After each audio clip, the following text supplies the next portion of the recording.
ಜನಶ್ರೀ ನ್ಯೂಸ್ಗೆ ಸ್ವಾಗತ. ನಾನು ನಿತಿನ್ ಮಂಜುನಾಥ್. ಸೋಲಾರ್ ಅಳವಡಿಕೆ ವಿಚಾರವಾಗಿ ವಿಳಂಬ, ಕೆಇಬಿ ಅಧಿಕಾರಿಗಳ ವಿರುದ್ಧ ರೈತರ ಆಕ್ರೋಶ. ಸರ್ಕಾರದ ಜಾಹೀರಾತು ಮತ್ತು ಭರವಸೆಯನ್ನು ನಂಬಿ ಸೋಲಾರ್ ಪಂಪ್ ಅಳವಡಿಸಲು ರೈತರು ಸಾಲ ಮಾಡಿಕೊಂಡು ಹಣ ಕಟ್ಟಿದ್ರು. ಆದರೆ ಇನ್ನೂ ಸೋಲಾರ್ ಅಳವಡಿಕೆ ವಿಚಾರವಾಗಿ ಯಾವುದೇ ರೀತಿಯಾದಂತಹ ಪ್ರತಿಕ್ರಿಯೆ ಮತ್ತು ಅಳವಡಿಕೆ ಮಾಡದೇ ಇರೋದ್ರಿಂದ ರೈತರು ಸಂಕಷ್ಟಕ್ಕೆ ಸಿಲುಕಿದ್ದಾರೆ. 2 ವರ್ಷದಿಂಚೆ ಅಪ್ಲಿಕೇಶನ್ ಹಾಕಿದಾಗ ಏನಾಗ್ಬಿಡ್ತು, ಮೊನ್ನೆ ಡಿಸೆಂಬರ್ ಒಳಗೆ ದುಡ್ಡು ಕಟ್ಟಬೇಕು ಅಂತ ನಮಗೆ ಮಾಧ್ಯಮ ಮುಖಾಂತರ ಗೊತ್ತಾಯ್ತು. 2025ರಲ್ಲಿ 2025 ಡಿಸೆಂಬರಲ್ಲಿ ಅಮೌಂಟ್ ಕಟ್ಟಬೇಕು ಅಂತ ಹೇಳಿ ನಿಮಗೆ ಫೋನ್ ಮಾಡಿದ್ರು. ಅವಾಗ ನಾವೇನು ಮಾಡೀವಿ, ದುಡ್ಡು ಕಟ್ಟಿವಿ. 1,81,900 ಚಿಲ್ಲರೆ ದುಡ್ಡು ಕಟ್ಟಿದ್ದೀವಿ. ನಮಗೇನು ಜನವರಿಗೆ ಎಂಡಿಂಗ್ನೊಳಗಾಗಿ ಮಾಡ್ಕೊಂಡು ಕೊಡ್ತೀವಿ ಅಂತ ಹೇಳಿದ್ರು. ದುಡ್ಡು ಕಟ್ಟಿದಾಗ ನಾವು ತಿರ್ಗಾ ರೆಕಾರ್ಡೆಲ್ಲ ನಮ್ಮಂತರೇ ಹೊಂದಿಸ್ಕೊಂಡ್ರು. ಏನು ಚಾಪ್ಯಾಕಾಗದಂತೆ DC ಆಫೀಸ್ಗೆ ಹೋಗಿ DCC ಬ್ಯಾಂಕ್ ಹೋಗಿ ಚಾಪ್ಯಾಕಾಗದ ಎಲ್ಲ ತಗೊಂಡು ಚಾಪ್ಯಾಕಾಗದೊಳಗೆ ಕೊಟ್ಟು ಎಲ್ಲ ಇದು ಮಾಡಿದಾಗ ತಿರುಗಿ ಮಾಡೀವಿ. ಇನ್ನೊಂದು ಸಲ ವಿಚಾರಣೆ ಮಾಡೀವಿ. ಅವ್ರನ್ನ ಫೋನ್ ಎತ್ತಿದ್ರು, ವಿಚಾರಣೆ ಮಾಡೀವಿ. ಏನಪ್ಪ ಅಂದಾಗ ಫೆಬ್ರವರಿ 20ಕ್ಕೆ ಮಾಡ್ಕೊಂಡು ಕೊಡ್ತೀವಿ ಅಂದರು. ತಿರ್ಗಿ ಫೆಬ್ರವರಿ 20ನೇ ತಾರೀಕು ವಿಚಾರಣೆ ಮಾಡೀವಿ. ಇಲ್ಲ 25ಕ್ಕೆ ಮಾಡ್ಕೊಂಡು ಕೊಡ್ತೀವಿ ಅಂದರು. 25ನೇ ತಾರೀಕು ನಾನು KEB ಆಫೀಸ್ಗೆ ಹೋಗಿ ಇವಾಗ ಮಾತಾಡಿವಲ್ಲ ಜೈ ಕುಟುಂಬ ಫೋನ್ ಮಾಡಿಸ್ತೆ.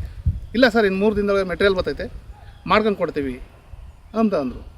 ನಮಗೆ ಈ ರೈತರಿಗೆ ಭಾರಿ ಕಷ್ಟ ಆಗ್ಬಿಟ್ಟೈತೆ. ಇವಾಗ KEB ಇಲಾಖೆ ನೀಡಿದಂತಹ ಟೆಂಡರ್ ಪಡೆದ ಗುತ್ತಿಗೆದಾರರು ರೈತರಿಗೆ ಸೋಲಾರ್ ಅಳವಡಿಕೆ ಮಾಡಿಕೊಡದೆ ವಿಳಂಬ ಮಾಡ್ತಿರೋದಾಗಿ ಆರೋಪ ಕೇಳಿಬಂದಿದೆ. ಇದರಿಂದ ರೈತರು ತೀವ್ರ ಅಸಮಾಧಾನ ವ್ಯಕ್ತಪಡಿಸಿದ್ದಾರೆ. ತುಮಕೂರು ಜಿಲ್ಲೆಯ ಶಿರಾ ತಾಲೂಕಿನ ಗೊಲ್ಲಹಳ್ಳಿ ಗ್ರಾಮದ ರೈತ ರಾಮಕೃಷ್ಣಪ್ಪ ಅವರು ಮಾತನಾಡಿ, ಸರ್ಕಾರ ಮತ್ತು ಸಂಬಂಧಪಟ್ಟ ಅಧಿಕಾರಿಗಳು ತಕ್ಷಣ ಗಮನ ಹರಿಸಿ ರೈತರಿಗೆ ಆದಷ್ಟು ಬೇಗ ಸೋಲಾರ್ ಅಳವಡಿಕೆ ಮಾಡಿಕೊಡಬೇಕು ಎಂದು ಆಗ್ರಹಿಸಿದ್ದಾರೆ ಅಂತ ಹೇಳ್ತೀನಿ. ನಂಬರ್ಗಳು ಗೊತ್ತಿಲ್ಲ. ಇವಾಗ ಬೆಸ್ಕಾಂನ ಕೇಳೋದಕ್ಕೆ ನೋಡಪ್ಪ, ಅವ್ರೆಂದು ಅವ್ರಿಗೆ ವರ್ಷ ತಕ್ಕ ಟೈಮ್ ಇರ್ತೈತೆ, ಅದು ನಮಗೆ ಗೊತ್ತಾಗಲ್ಲ. ಇವಾಗ ಆದಷ್ಟು ನೋಡಾನೆ, ಮುಂದಿನ ವಾರ ಮಾಡ್ಕೊಂಡು ಕೊಡ್ತಾರಂತೆ ಅಂತ ಈ ಥರ ಹೇಳ್ತಾವ್ರೆ. ಹೇಳಿದಾಗ ನಾವಿನ್ನೇನು ಅವ್ರಿಗೆ ಹೇಳೋದು ಬರೋದು. ನಾವು ಬೆಂಗಳೂರಿಗೆ ಹೋಗ್ಬೇಕಂದ್ರೆ ರೈತರು ಎಲ್ಲಿಂದ ಹೋಗ್ತಾರೆ? ಜಾಗ ನೋಡಿರಲ್ಲ, ಇನ್ನೊಂದಿಲ್ಲ. ಬಿಲ್ಡಿಂಗ್ ಎಲ್ಲ ಒಂದೇ ಥರ ಇರ್ತವೆ ಬೆಂಗಳೂರಿಗೆ ಹೋದಾಗ. ನಾವು ಯಾವ ಬಿಲ್ಡಿಂಗ್ ಅಂತ ಹೋಗಿ ಕಾಣನೆ. ಹಂಗಾಗ್ಬಿಟ್ಟು ಈ ನಮಗೆ ಬೆಂಗಳೂರು ಲೆವೆಲ್ಗೆ ಹೋಗಕ್ಕೆ ಬಿಡಬೇಡ್ರಿ. ಆದಷ್ಟು ಈ ರೈತರು ಭಾರಿ ಕಷ್ಟದಾಗಿದ್ದಾರೆ. ಯಾಕೆಂದರೆ ಕಷ್ಟದಾಗಿರೋದಕ್ಕೆ ಅವರೆಲ್ಲ ಸಾಲ ಸೂಲ ಮಾಡಿ ಏನೋ ಮಾಡಿ ಇವತ್ತು ರೈತರ ಜೀವನನೇ ಕಷ್ಟ. ವಿಷ ಕುಡಿತಾರೆ. ಇಂಥದ್ದು ವಿಷ ಕುಡಿದ್ರೆ ಇನ್ನೇನು ಮಾಡ್ತಾರೆ ಜನ? ಹಿಂಗೆ ಮಾಡಿದಾಗ ವಿಷ ಕುಡಿಬೇಕಾಗೋದು ಕಾಲ ಬರ್ತೈತೆ. ಸಾಲ ಸೂಲ ಮಾಡ್ಕೊಂಡು ದುಡ್ಡು ಕಟ್ಟಿರ್ತಾರೆ. ತಿರ್ಗಾ ಮಾಡ್ಕೊಂಡು ಕೊಡೋದ್ರೆ ಅರ್ಜೆಂಟ್ ನಾನು ಬೆಳೆ ಉಳಿಸ್ಕೋಬೇಕು ಅಂಬೋದು ನನಗೆ ಆಸೆ.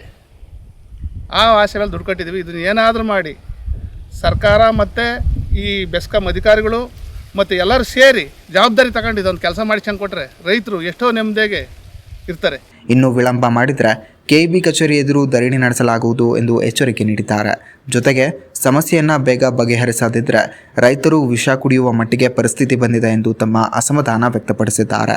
ಸಂಬಂಧಪಟ್ಟ ಅಧಿಕಾರಿಗಳು ತಕ್ಷಣ ಗಮನ ಹರಿಸಿ ರೈತರ ಸಮಸ್ಯೆಯನ್ನು ಬಗೆಹರಿಸಬೇಕು ಎಂಬುದು ರೈತರ ಒತ್ತಾಯವಾಗಿದೆ. ಕೊಟ್ಟರೆ ದಯವಿಟ್ಟು ಇವಾಗ ಏನು ಮಾಡ್ಬೇಕು ಗೊತ್ತಾ, ಅಧಿಕಾರಿಗಳು ಎಲ್ಲ ಸರ್ಕಾರ ದಯವಿಟ್ಟು ಬೇಕಾದ್ರೆ ಅವ್ರಿಗೆ ಕೈ ಮುಗಿದು ಕೇಳ್ಕೊಂತೀನಿ, ರೈತರಿಗೆ ಸಹಾಯ ಮಾಡ್ಕೊಂಡು ಕೊಟ್ಬಿಟ್ರೆ ಅದೇ ಅವ್ರಿಗೆ ಪುಣ್ಯ. ಅವ್ರು ಏನು ಕೇಳಲ್ಲ. ಇವತ್ತು ರೈತ ಏನು ನೀರು ಬೆಳಕು ಅಷ್ಟು ಕೇಳ್ತಾನೆ. ಈ ಗಿಡಕ್ಕೆ ನೀರಿಲ್ದಂಗೆ ಹೋಗ್ಬಿಟ್ರೆ ಇವತ್ತು ವಿಷ ಕುಡಿದು ಸಾಯೋದೊಂದು ಬಾಕಿ ಬಿಡ್ತೈತೆ. ಬಿಟ್ಟರೆ ಇವತ್ತು ಈ ಗಿಡ ಈ ಮಟ್ಟಕ್ಕೆ ತರಬೇಕಾದ್ರೆ ಎಷ್ಟು ಕಷ್ಟ ಐತೆ ಹೇಳು. ಮಕ್ಕಳು ಕೈಗೆ ಯಾರ ಕೈಗೆ ಕುಡ್ದಂಗೆ ಇವಕ್ಕೆಲ್ಲ ಹಾಕಿ ಬಂಡವಾಳ ರೈತಗೆ ಭಾರಿ ಕಷ್ಟ ಬೀಳ್ತಾನೆ. ಅದನ್ನು ಮಾತ್ರ ದಯವಿಟ್ಟು ಇದು ಮಾಡ್ಕೊಂಡು ಕೊಡ್ರಿ. ಸರ್ಕಾರ ಏನು ನೀರು ಕೊಟ್ಬಿಟ್ಟು ಈ ಗಿಡನ ಒಂದು ಉಳಿಸ್ಕೊಂಡ್ಬಿಟ್ರೆ, ಇಲ್ಲ ಅಂದರೆ ವಿಷ ಕೊಡೋದು ನಾವು ಸಾಯಬೇಕಾದ ಪರಿಸ್ಥಿತಿ ಬರ್ತೈತೆ. ಇಲ್ಲ ಅಂದರೆ ಬೆಸ್ಕಾಂ ಮುಂದೆ ಹೋಗಿ ನಾವು ಅಲ್ಲೇ ಕುಂತ್ಕೊಂಡ್ಬಿಡ್ತೀವಿ, ಮನಿಕೊಂಡ್ಬಿಡ್ತೀವಿ. ಶಾಪೆ ದಿಂಬು ತಗೊಂಡೋಗಿ ಅದು ಆ ಕೆಲಸ ಆಗತಕ್ಕ ಇತ್ಲ ಬರಲ್ಲ. ಇದು ಎಲ್ಲ ಅಧಿಕಾರಿಗಳು ಇದು ಗಮನಪಟ್ಟು ಇದನ್ನು ಮಾಡಿಸ್ಕೊಂಡು ಕೊಟ್ಟರೆ ನಮಗೆ ಭಾರಿ ಒಳ್ಳೆಯದು. ಇದೇ ರೀತಿಯ ನಿರಂತರ ಅಪ್ಡೇಟ್ಗಳಿಗಾಗಿ ನೋಡ್ತಾ ಇರಿ ಜನಶ್ರೀ ನ್ಯೂಸ್.